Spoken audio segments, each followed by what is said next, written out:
Three new managers at the helm at our League One and 2 clubs, and the trio all undefeated on the opening day. Keith Alexander had the best start. His posh team were 3-0 up by half-time.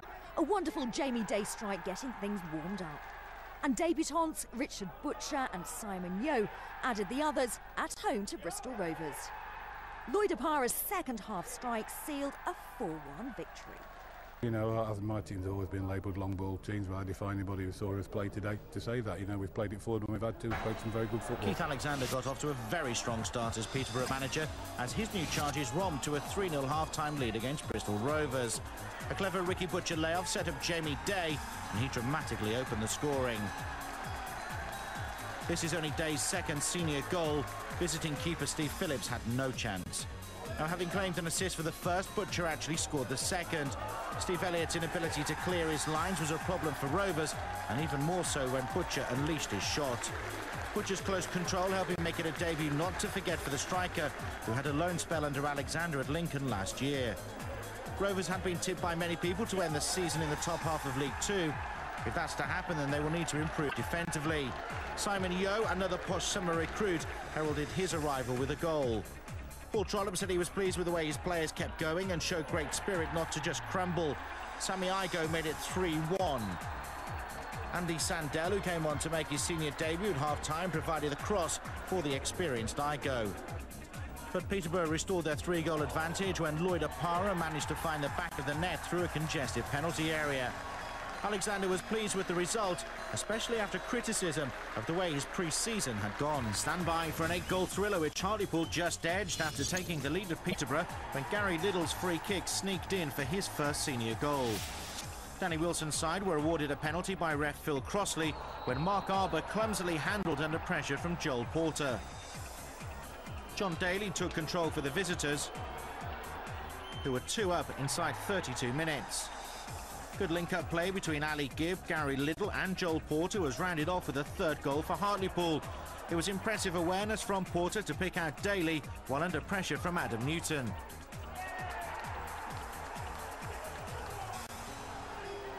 Keith Alexander's half-time team talk breathed some life into the posh. They were given a spot kick after Darren Williams collided with Trevor Benjamin. Referee Crossley had a good view of the incident and didn't have too tough a decision to make. Now Benjamin decided to take the kick himself. It wasn't his finest moment in front of goal.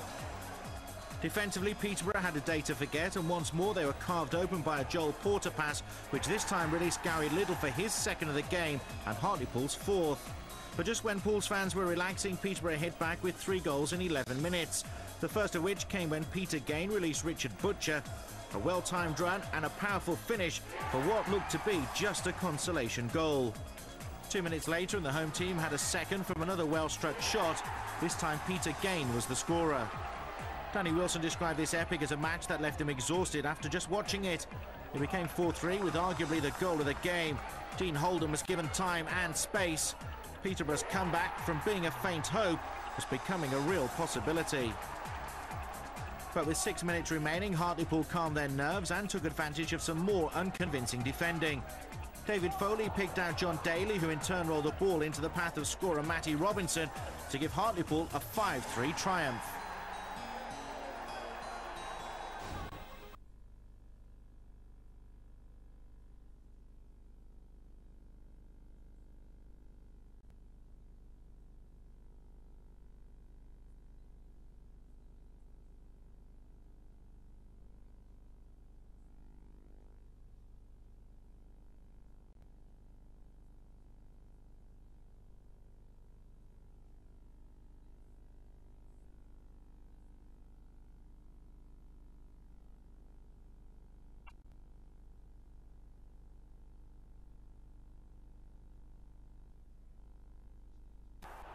Peterborough manager Keith Alexander had Trevor Benjamin to thank after his 2nd half winner in League Two at Stockport. The posh boss has now challenged his side to improve at London Road. And the value for money.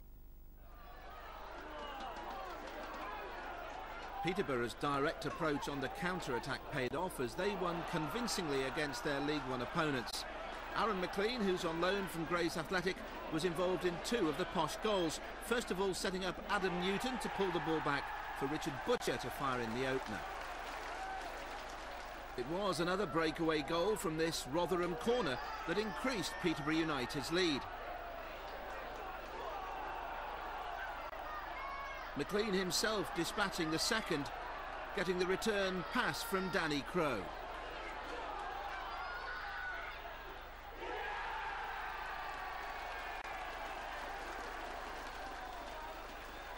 And a posh victory was secured when Crowe nipped in behind the Rotherham defence to pounce on Jude Sterling's throw-in. Neil Cutler helpless in the Miller's goal. Torquay's plans to attract Lubos Kubik hinge on this performance. Best just show him the first 7 minutes. Lee Mansell's volley crowned a lively start by the strugglers, and then it was downhill all the way in what's expected to be Ian Atkins' last game in charge.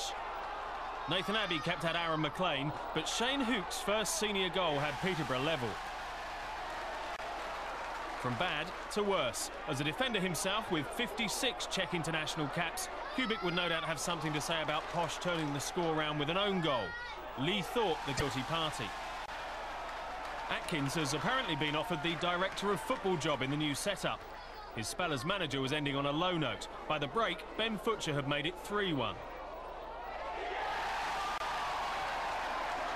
Peterborough already set for a third successive win.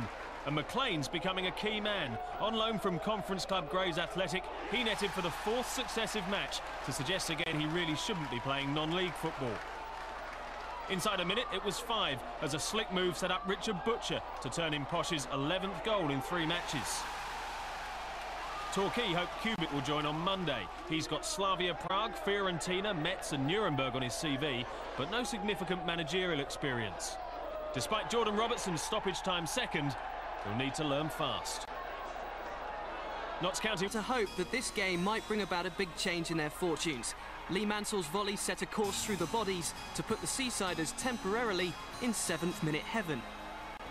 But if recently Torquay have gone severely off the boil, the exact opposite is true for Keith Alexander's Peterborough. They claimed their 4th win of November by completely overturning their visitors. It was started by Shane Hughes' first professional goal, the 21-year-old giving a measured finish to Aaron McLean's unintentional cross. Adam Newton had a fine game for Posh, involved in most of their goals during the afternoon. As they took the lead, it was his ball which released Dean Holden. Torquay striker Lee Thorpe hitting the back of the wrong net. The goals have slipped 15 places since the middle of September and are widely expected to end the Ian Atkins era by appointing former Czech defender Lubos Kubik as their new coach on Monday. Peterborough piled on the agony before half-time, going 3-1 in front.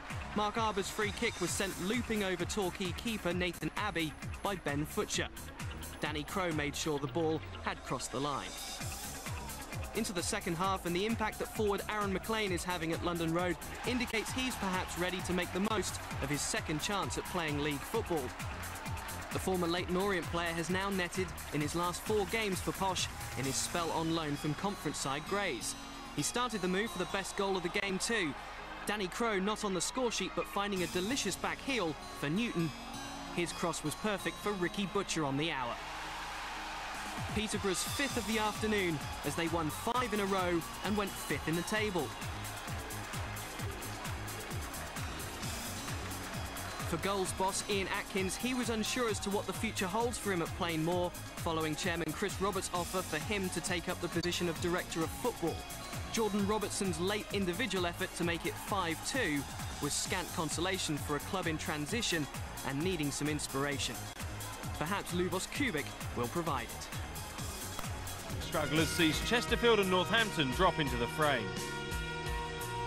Scunthorpe face Bristol City tomorrow, leaving Oldham to take over at the top, while Nottingham Forest are up to 3rd. The next 4 clubs all lost. It has been quite a baptism of fire for Darren Ferguson as manager of League Two Peterborough. The son of Sir Alex took on a team on a run of 7 straight league defeats, and that quickly became 8 at Lincoln last weekend. However, they picked up a point in midweek, and they were at Bristol Rovers this weekend, as was Gabriel Clark. I love it. I'm loving it. Since I've been here, I'm absolutely loving it. One thing's for sure, the club will be a better place the day I leave.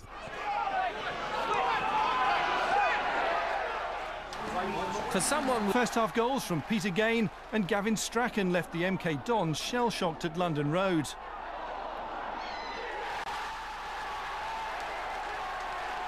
Martin Allen's side needed a lift in the second half, and it might have come when Posh were reduced to 10 men. Shane Blackett sent off for violent conduct. But instead of offering Milton Keynes a way back into the game, that merely spurred on the home side. Dons keeper Lee Harper somehow let Craig McHale-Smith's shot squirm under his body and over the line.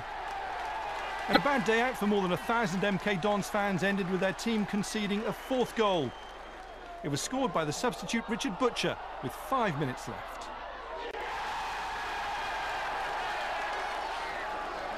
A terrible few days for... In a row for Peterborough. A really scrappy goal started this rout, but Peter Gain gleefully put away the rebound. Posh up and running. Peterborough now just 5 points away from a playoff berth. The Peterborough momentum continued. In the 80s, it was Ferguson and Strachan Senior at Old Trafford. Now their sons are doing the business at London Road. Gavin Strachan's technique was top class. Peterborough deservedly 2-0 up. But they made things difficult for themselves. Defender Shane Blackett earned himself a red card for a slap at MK Dons midfielder Aaron Wilbraham. Referee Dean Whitestone calmed the situation before sending Blackett off for what he perceived was violent conduct. It looked a little harsh.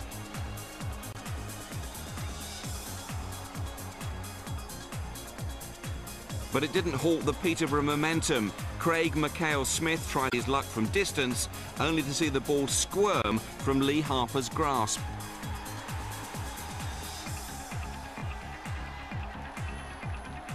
It's 17 goals now this season for the striker, who scored most of them for non-league Dagenham and Redbridge.